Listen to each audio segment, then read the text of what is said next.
Bismillahirrahmanirrahim. Assalamualaikum warahmatullahi wabarakatuh. Kita mulai kuliah kita dengan pendahuluan ya. Semoga kita selalu dalam lindungan Allah Subhanahu wa taala, selalu sehat.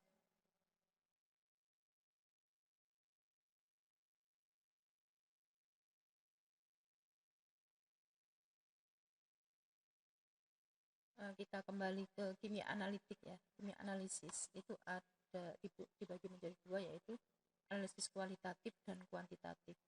Kualitatif itu menentukan unsur atau molekul apa yang terdapat dalam suatu senyawa. Sedangkan kimia analisis kuantitatif adalah menentukan berapa jumlah atau banyaknya zat yang ada dalam suatu sampel. Analisis kualitatif itu adalah merupakan identifikasi, sedangkan kualitatif merupakan estimasi, yaitu perkiraan. Kemudian identifikasi itu ada yang menggunakan instrumen, ada yang klasik ya. Klasik itu ketika kita di UNER di kimia analitik kualitatif, yaitu menggunakan metode klasik. Di sini menggunakan konsep kimia ya. Jadi zat A ditambah zat B menjadi zat C, seperti itu ya. Jadi itu adalah konsep kimia. Kemudian di sini selama ini kita menggunakan metode H2S. Kemudian identifikasi pun juga bisa dengan instrumen ya.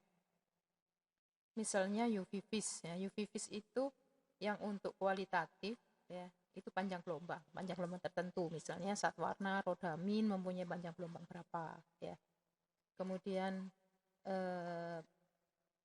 asam benzoat mempunyai panjang gelombang berapa tertentu lah, itu adalah identifikasi atau untuk tujuan kualitatif. Demikian juga GC HPLC. GC maupun HPLC itu dasar identifikasi kualitatifnya adalah waktu retensi ya. Ya, jadi waktunya ya. Tentunya dengan elemen yang sama, metode yang sama, dengan waktu yang sama, itu diperkirakan senyawanya adalah sama. Seperti itu. Kemudian voltametri juga begitu, bisa digunakan untuk identifikasi.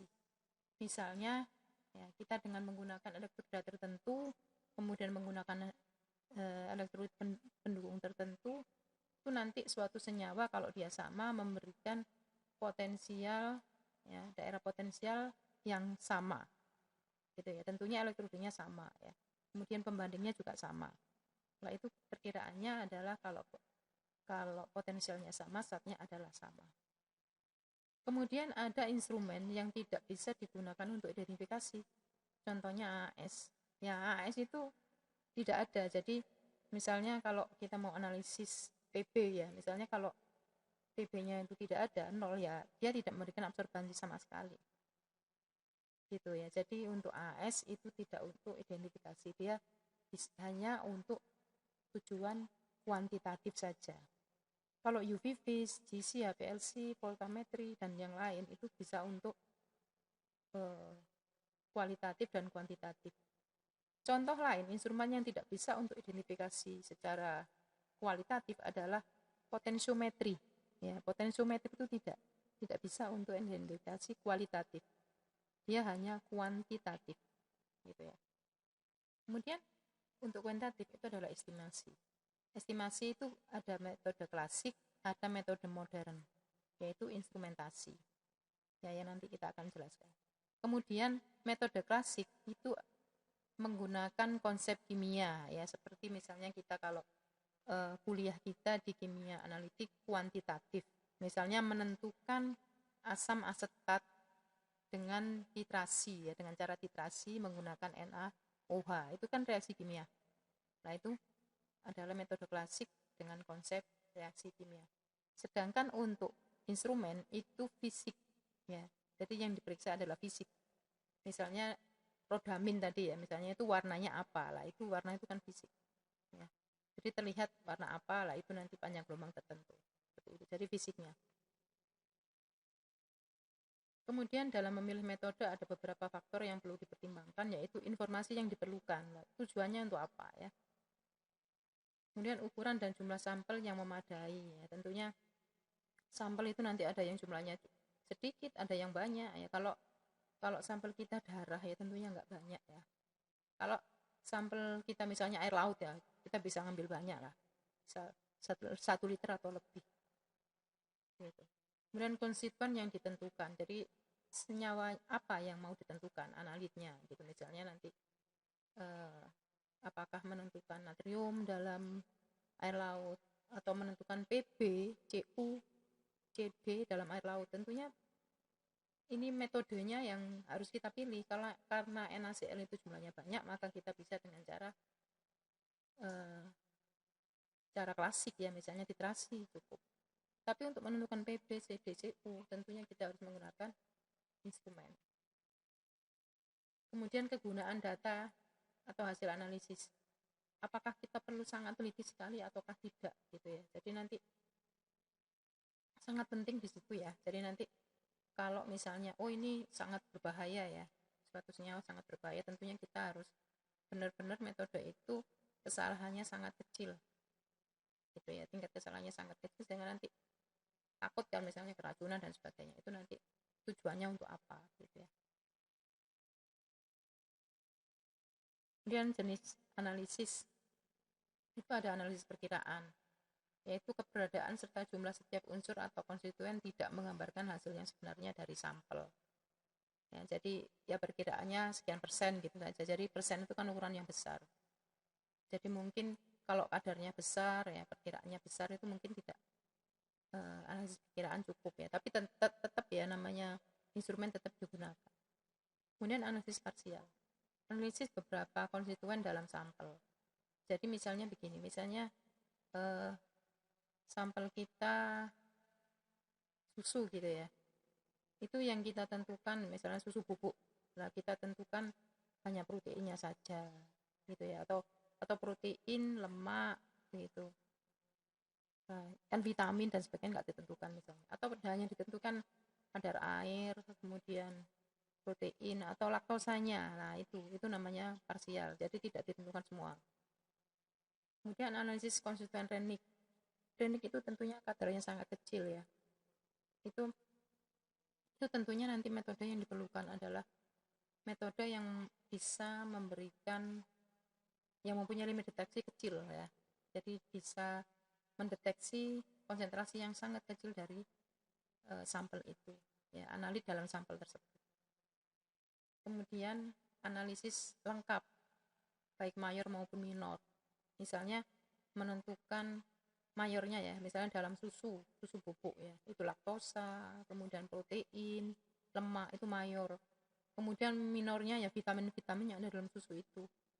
Ya itu kan kadarnya kecil-kecil. Ya, seperti itu. Jadi itu nanti dianalisis secara lengkap. Kalian kalau misalnya membeli sesuatu ya, misalnya termasuk susu tadi paling mudah ya. Itu di situ kan ada keterangan, misalnya di situ ada mengandung apa, karbohidratnya laktosa misalnya ya. Kemudian kalau misalnya ada sukrosanya juga, kemudian protein ya, kemudian vitamin.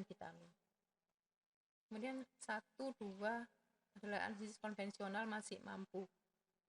3 dan 4 harus instrumental.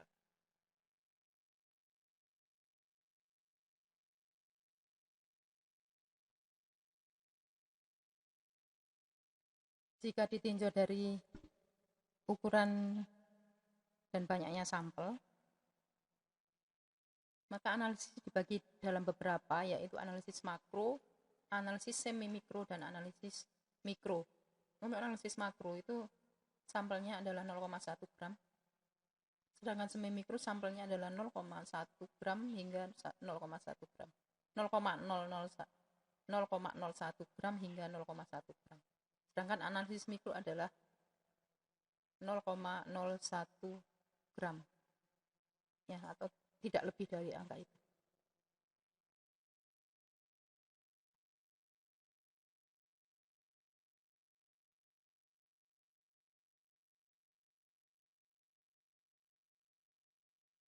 Perbandingan ke metode konvensional dan instrumental dari kategori ya, peralatan. Untuk konvensional relatif murah, mudah dibuat dan didapat. Sedangkan instrumental peralatannya mahal, memerlukan keterampilan khusus untuk pengoperasian alat. Kemudian kategori sebagai dasar pengukuran konvensional menggunakan dasar reaksi kimia, penggunaannya luas. Kemudian artinya luas itu begini, misalnya untuk penentuan asam asetat ya, kita bisa titrasi dengan NaOH. Kemudian untuk asam, kemudian HCl ya, itu juga bisa titrasi dengan NaOH seperti itu. Sedangkan untuk pengukuran secara instrumen itu pengukurannya sifat fisik ya, terbatas penggunaannya sampel yang ditentukan saja.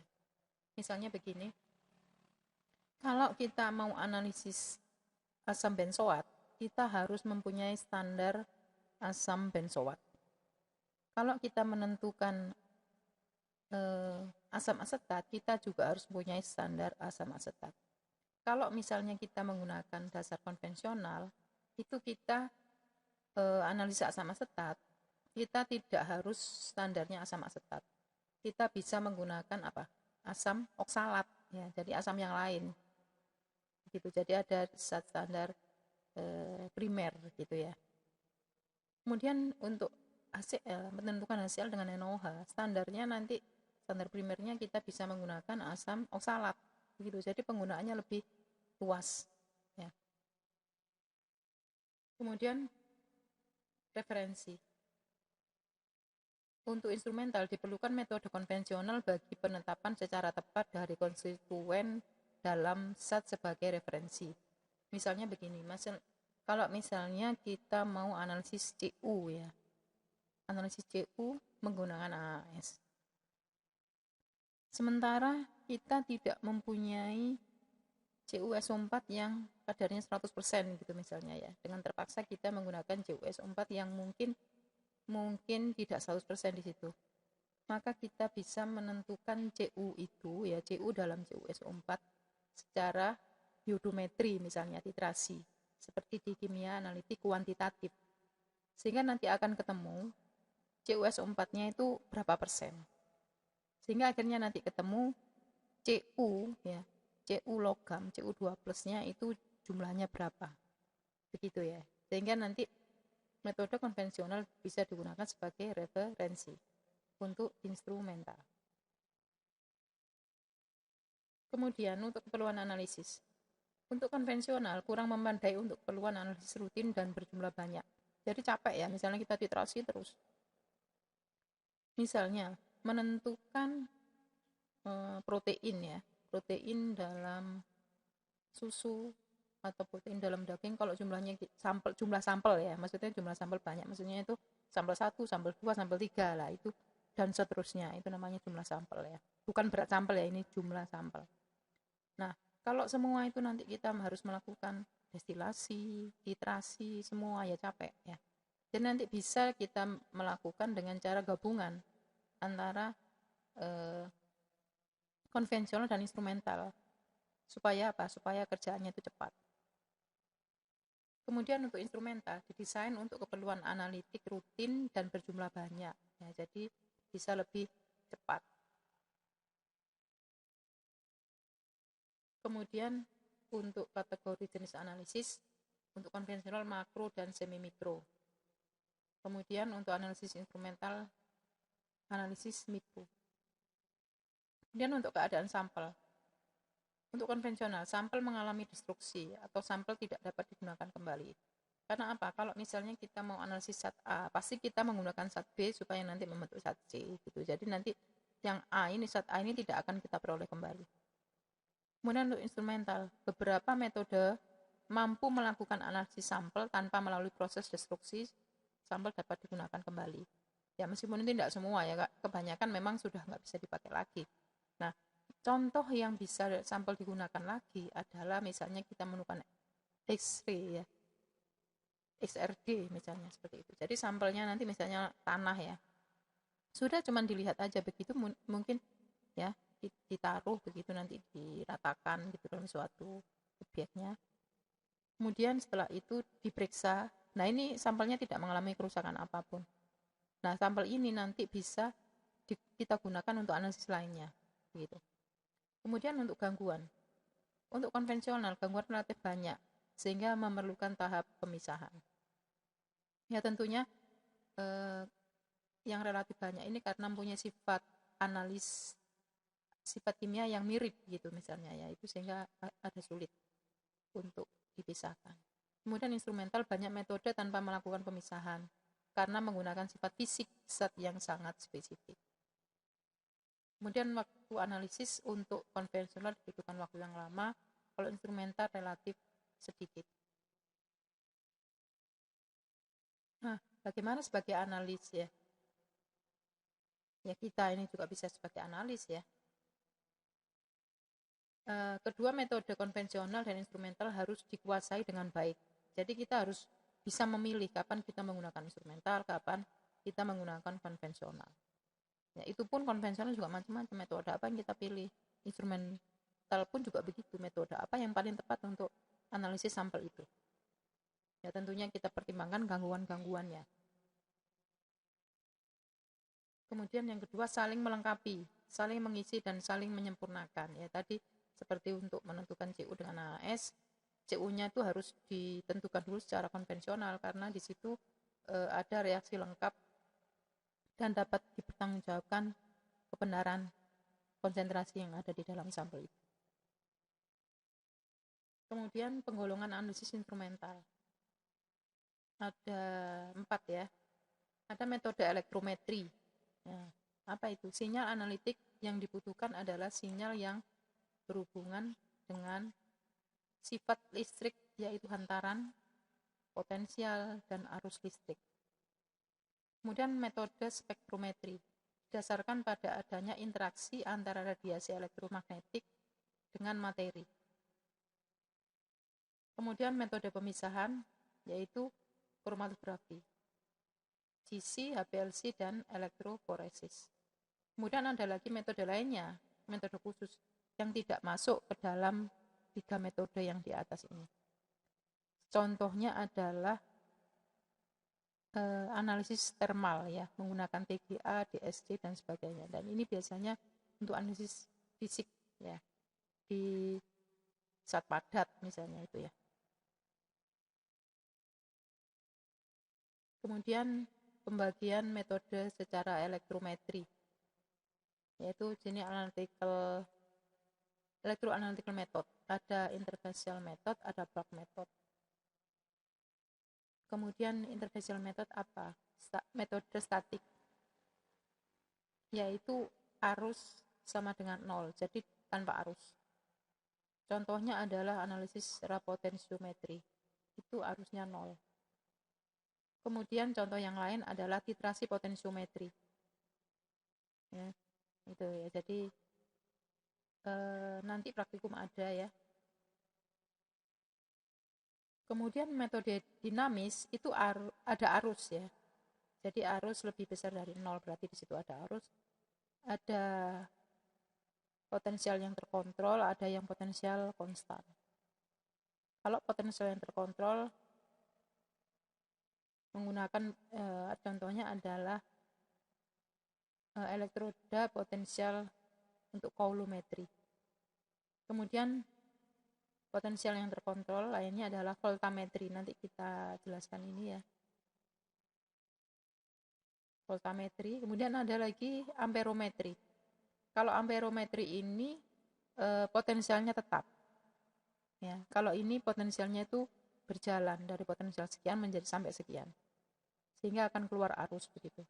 Kemudian untuk amperometri itu pada potensial tetap. Kemudian diukur arusnya. Kemudian juga ada elektrografimetri, nanti akan dijelaskan di kuliah kita ini. Kemudian ada arus konstan, contohnya adalah titrase coulometri.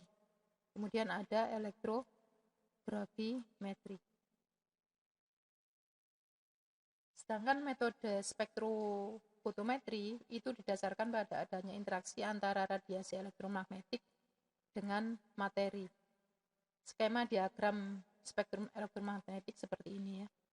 Jadi di sini panjang gelombang angstrom ya, sampai di sini meter ya, sini sentimeter. Tentunya semakin panjang gelombang maka apa? energinya semakin rendah. Ya.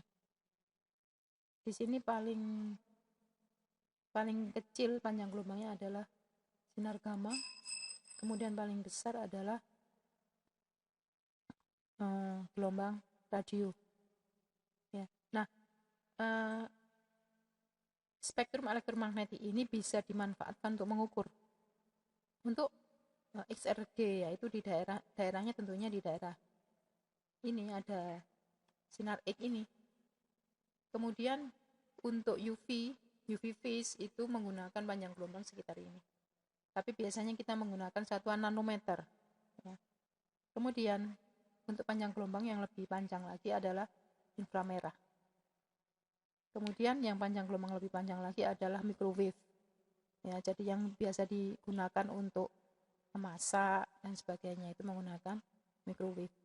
Kemudian panjang gelombang lebih panjang dimanfaatkan untuk radio ya.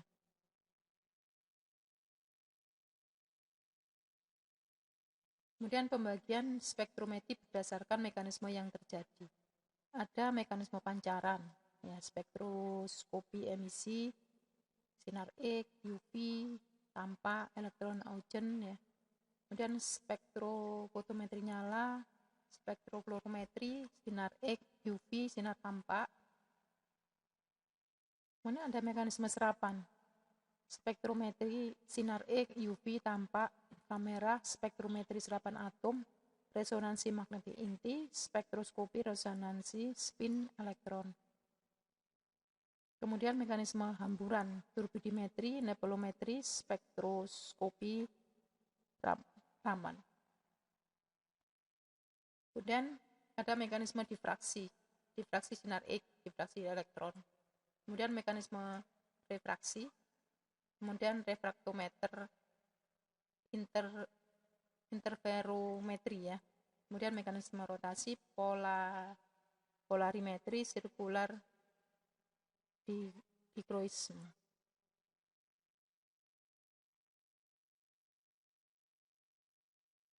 Instrumen untuk analisis. Suatu instrumen analisis kimia mengubah informasi yang disimpan sebagai karakteristik sifat fisika atau kimia menjadi informasi yang dapat dimanipulasi dan diinterpretasikan oleh manusia. Sehingga instrumen analisis dapat dipandang sebagai suatu device komunikasi antara sistem yang dipelajari dan pemeriksa atau peneliti. Nah, seperti ini diagram blok keseluruhan proses pengukuran secara instrumen. Sini ada stimulus ya, bisa sumber energi ya yang dipancarkan. Kemudian analit itu ada di sini. Jadi sampel kita analit yang ada dalam sampel kita di posisinya di tengah sini, kemudian di sini respon. Respon ini adalah informasi analitik yang kita perlukan. Jadi di sini harus ada stimulus atau sumber energi. Kemudian sumber energi tadi dikenakan ke analit ya, dalam suatu sampel, kemudian nanti respon yang kita terima adalah merupakan informasi analitik. Demikian untuk bagian pertama. Nah, kita bisa lanjutkan ke bagian kedua.